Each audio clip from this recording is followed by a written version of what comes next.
nabasa. So, ayun na mga chong bali. May ano po kayo? Memory card? 100 gig. Tayo na si, mga chong, nakalimutan ko yung memory card ko na naman. May camera ako, tapos gamit ko yung cellphone ko ngayon. Dahil, nakalimutan ko yung... Ha? Pre, saan ka punta? Tamang basura? Hindi, mag-a-apply ako. Ayun, wala po kaming mahanap na... Yes sir, ako sir. Kasar naman ito. Pre, papapagastos tayo ng... Kailangan natin gumastos kasi hindi pwedeng hindi matuloy itong video natin ngayon.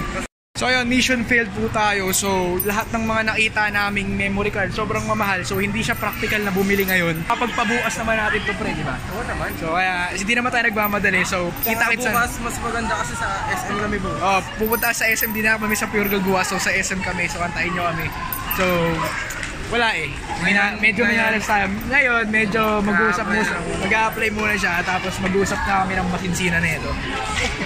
Hindi alabas ang sama ng loob, pre. Pag may mga problema ka, pre, ikain mo na lang yan, ha? Saan pa tayo dyan? Pag gusto mo ma-shout, balay mo, i-hire ka nila. Shoutout sa mga... Sa Greenwich, pre. Shoutout sa Greenwich, pre. Sa mga food dyan. Hire nyo na. Ano nangyari, pre? Mas preferred Ano ka na agad? Fired ka na agad? Mas preferred daw nila yung full-time kaysa sa part-time. Baka naman low-bat dyan, at Di, pre. So, ayun na mga chong, no? Today is... kumbaga, narinig ko na yung mga hiling ng mga subscriber natin. Kasi gusto nila, pre, yung malaman yung mga kinakain natin. Di ba parehas lang naman tayo mga kinakain, di ba? Kumbaga, budget meal to mga chong. Pwedeng for bulking, pwede for cutting. Sa kanya naman, either way. bulking siya. So, cut ako ngayon. Alos parehas lang, pre. Ang difference lang, yung calories. Yung kumbaga, kung gano'ng arami yung kakainin mo, pre. Gano'ng arami lulutuin mo. Yung iba kasi, mga chong, kumbaga dito tayo sa supermarket. Yung may mga iba kasi parang ino-overthink nila yung mga kainin nila, which is pwede namang simplihan, di ba? Kumari, mga kamote, ayaw mo ng kamote. Paborito ko yung kamote. Pero yung mga ibang tao na gusto magkamote, akala nila pag kamote nakakapagpayat, di ba? Parang pare-parehas lang silang carbs, pre, sa kanin, pre. Di ba? Kung ayaw mo ng kamote, di ba? Kung kainin ng kamote, di ba? Katulad natin, di ba tayo kakamote, di ba? Minsan lang. Di ba? Kaya dadalhin ko ngayon sa mga typical na kinakain namin at a budget price. Within a week to, mga chong. Let's go! So ayun na mga chong, bali, first things. Ano tayo, kumbaga, una protein source, pare, di ba? Protein source. Ano ba yung bigay ka na example protein source, pre. Chicken breast. Chicken breast, basic and basic, Number one yan, chicken breast ng protein. So, next na tayo sa chicken breast. Kung mapasin nyo, simple lang naman talaga, pre, di ba? Kuha ng protein source mo, carb source mo, di ba? Yung iba kasi pinapaano lang nila, pinapakomplikado nila, bibili sila ng mahal, kasi at ending, di naman nila kakainin, di ba? Tayo, pre, simple lang, pre, pero malupit yung lasa, di ba? So, may kita nyo yung mga seasonings namin mamaya. Oo, pre. So, ito, mga chong. Yung chicken breast, mga chong. Ayun, siyempre, basic yan, pre, protein source natin, chicken breast, mga chong. Tapos, yung tandaan nyo, pag pipili kayo, huwag yung may mga taba-taba kasi sayang sa dadagdag lang yung sa bigat, di nyo naman kailangan, di ba? Isang kilo lang ito, isang kilo lang tayo ngayon kasi within a week lang naman ito, mga chong. Lalo ngayon. Pa kilo nga isang kilo, bro. 1.3, sir. Bawasan mo ngayon, saktong isang kilo. 40. Around 250 pesos, mga chong. So, second source ng natin, protein. Alam mo na yun, chong. Ano ba yun, chong? Beef. Malapit na beef, chong, syempre. Ground beef. So, lagi yung tatandaan pag bibili kayo ng beef, wag na bababa dun sa 80%. Kasi yung 80%, lugi kayo, sobrang dami ng taba. Tapos, alam mo pag niluto mo, saka nakakapiranggot lang yung yung meat niya. So, kailangan natin ng above 90%. So, as much as possible, above 90%. Kasi talagang sayang lang. Kung pwede namang mag 90% na 93%, kaso lang mas mahal. So, alis ang kilo na yan. Kaway-kaway kayo tayo para 90% po, isang kilo. Yung sakto tayo yung 000. Yung 1.000 dapat. Yan natin.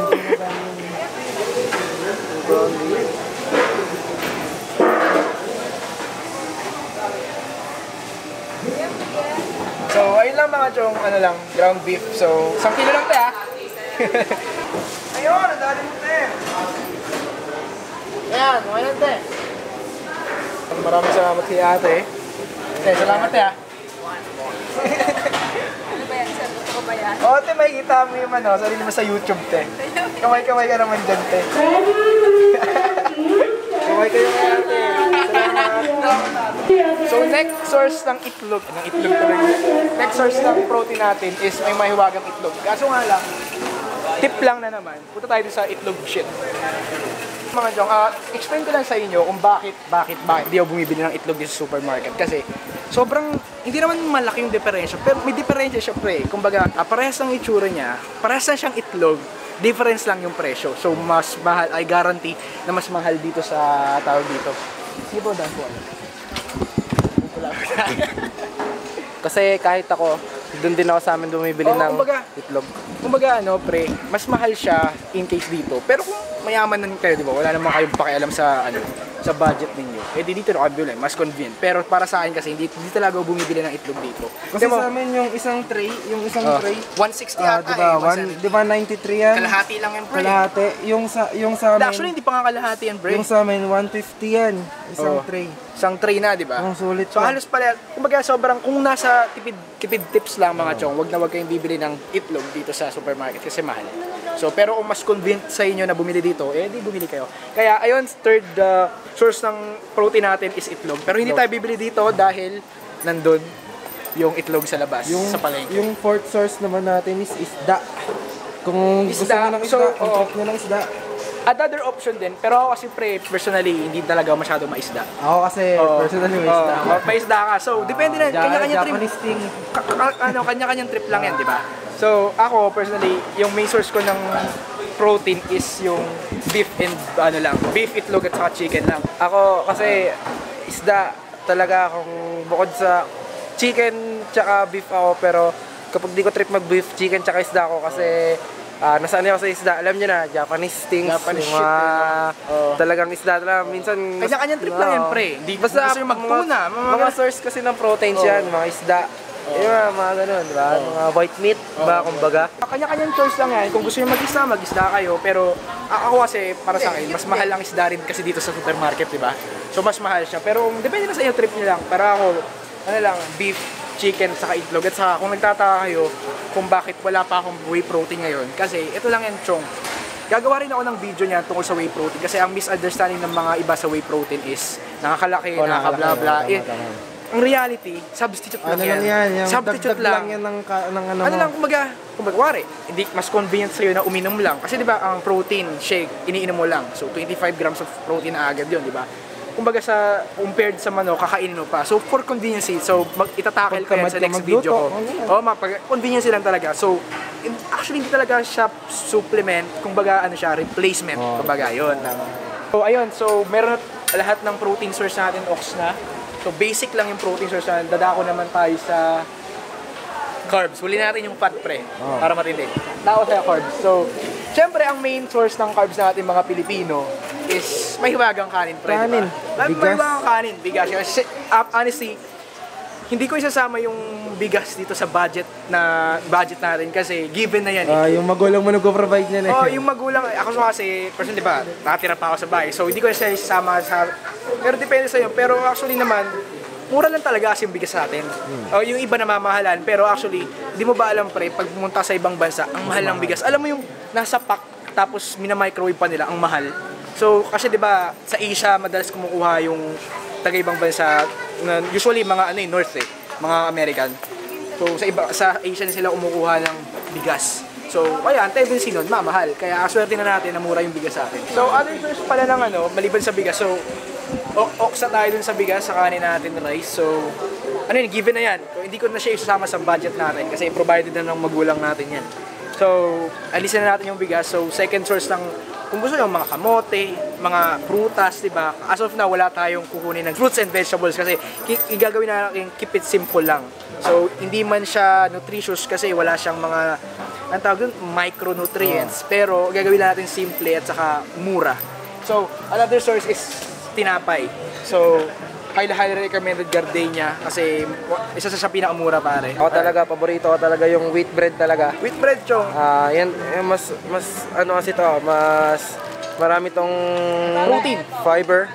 Pre. Kasi ang kaiba naman kasi ng wheat bread at saka yung normal na bread is ano lang siya, fiber. Kasi kung gusto, wari, good for digestion kasi ang fiber.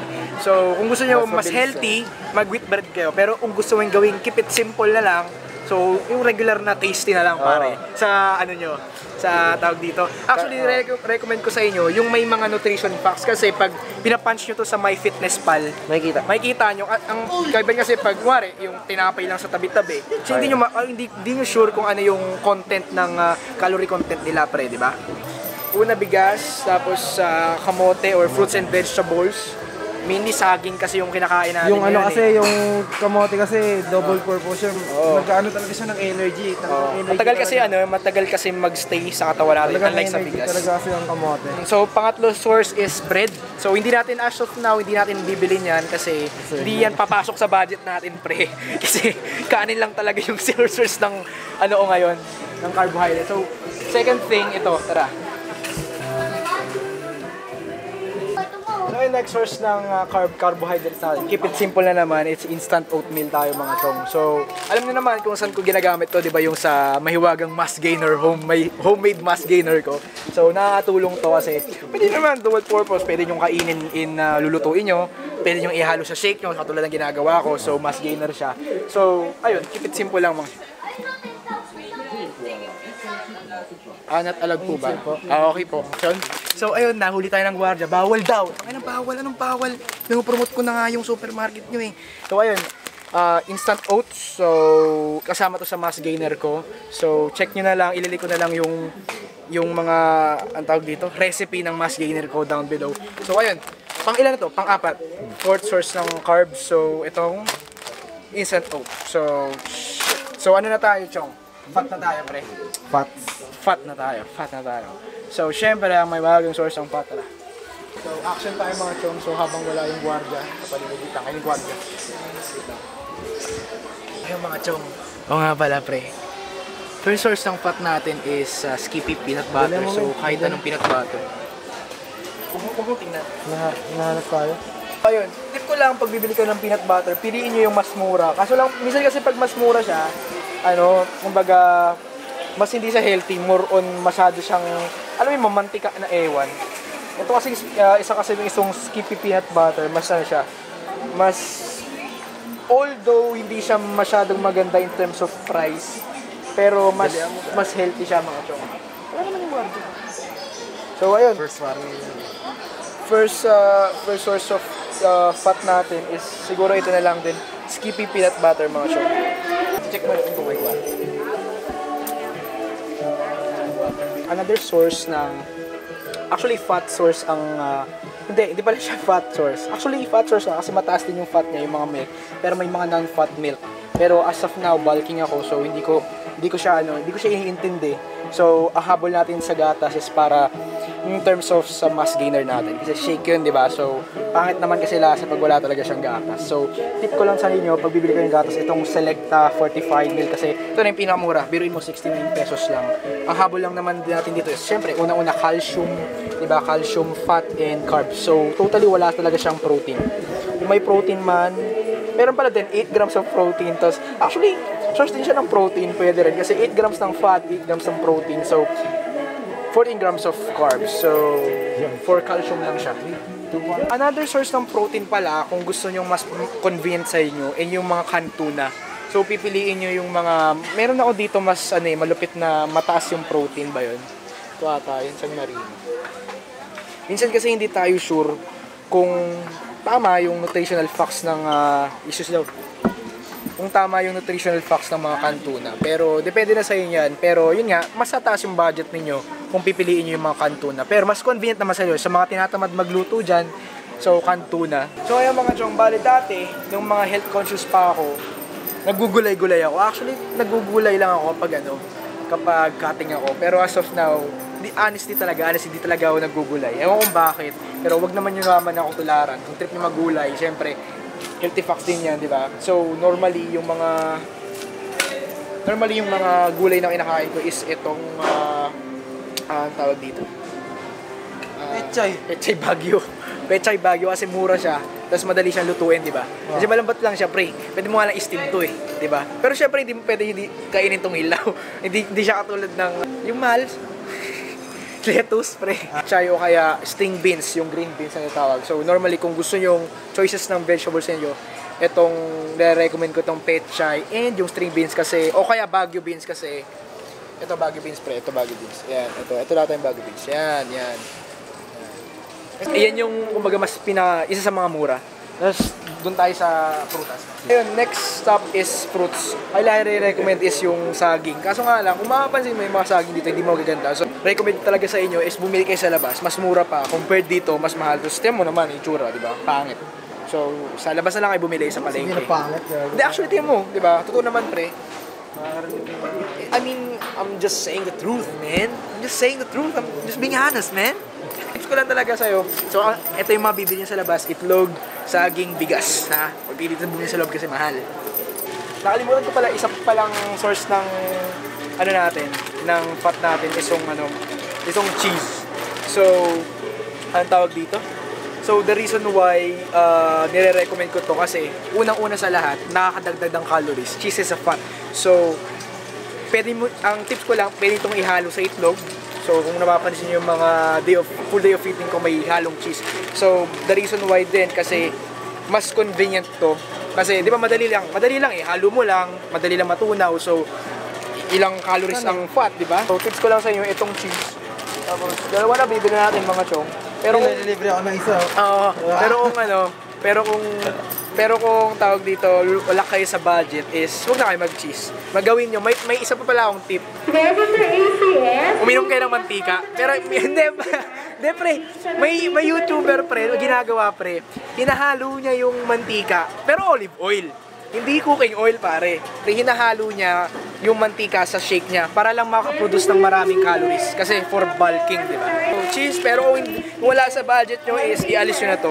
Hindi siya kumbaga, hindi siya must. Kasi, accessories lang to kumbaga. So, ito yung mga usual na seasoning na ginagamit natin. Unang-una, syempre, ang mahiwagang paminta natin. Saka, syempre, partneran to nito ng asin. So, di na tayo bibili ng asin kasi may asin sa bahay. Tapos, syempre, is yung onion and garlic powder. Partner yan mga chong eh. Onion at saka garlic. So, kumbaga, dagdag sa, kumbaga, para hindi, anong tawag dito? Nakita ba ako? Huwag ka mahiya gagawin. Huwag ka matakot sa gwardya. So, nahiya siya pare kasi nagtatago kami ngayon kasi sinita kami kaninang gwardya. So, ayun, sabi ko nga, para yan, dyan ka magtago. Very good spot. Kasi talaga nagtatago kami kasi sinita kami ng gwardya. Ewan ko bakit. Pero ayun, para lang maging masarap, di ba, pre? Maging masarap yung pagkain nyo is haluan nyo ng mga seasoning, pre. Ito lang sabihin ko sa inyo, pare. Huwag kayong magpadala sa mga bro science na mga sinasabi, ay, huwag mong asinan, pre, huwag mong asinan, ganyan. Although, ang purpose kasi ng asin, nag-hold siya ng water weight. Sodium, pre. Sodium. Para katulad ng creatine. So, nag-hold siya ng water weight. So, ang tendency nun, yung tubig natin is mas stuck sa katawan natin. Bibigat tayo. Kaya tayo parang mas tumataba. So, ayun, huwag kayo maniniwala. So, i-enjoy nyo yung pagkain nyo. Dagdagan nyo ng seasoning para sumarap, para hindi boring mga chong. Diba? So, ayun mga chong. So, sana may nalaman kayo, natutuhan kayo sa grocery haul na to.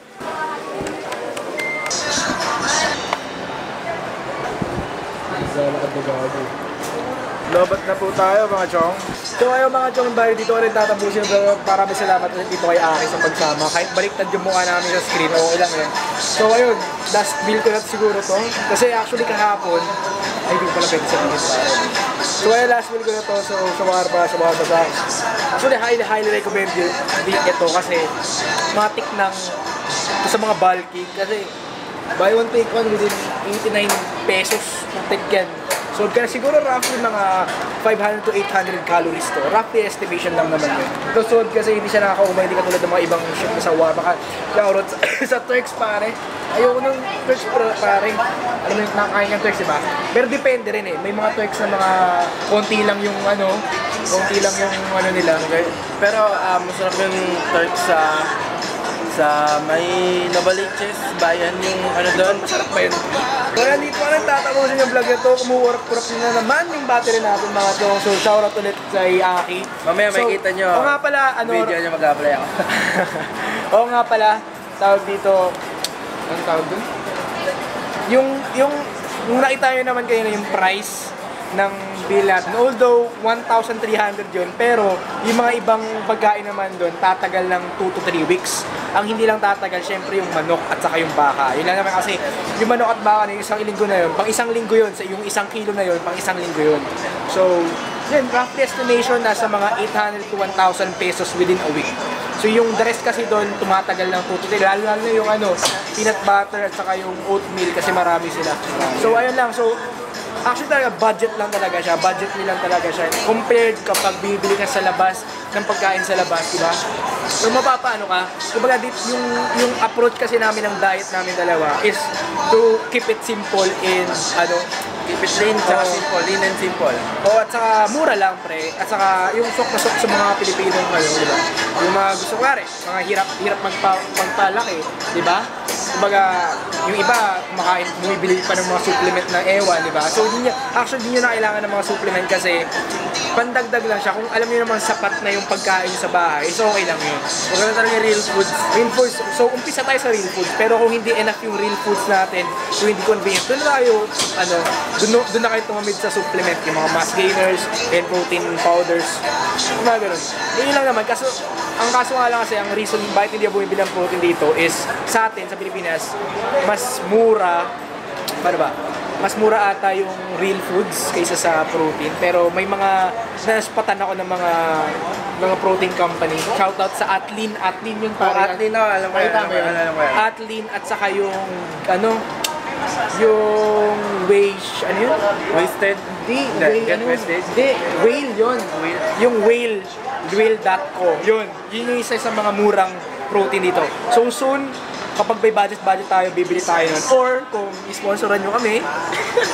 So, dito na tatapusin yung vlog na to. Salamat ulit ako.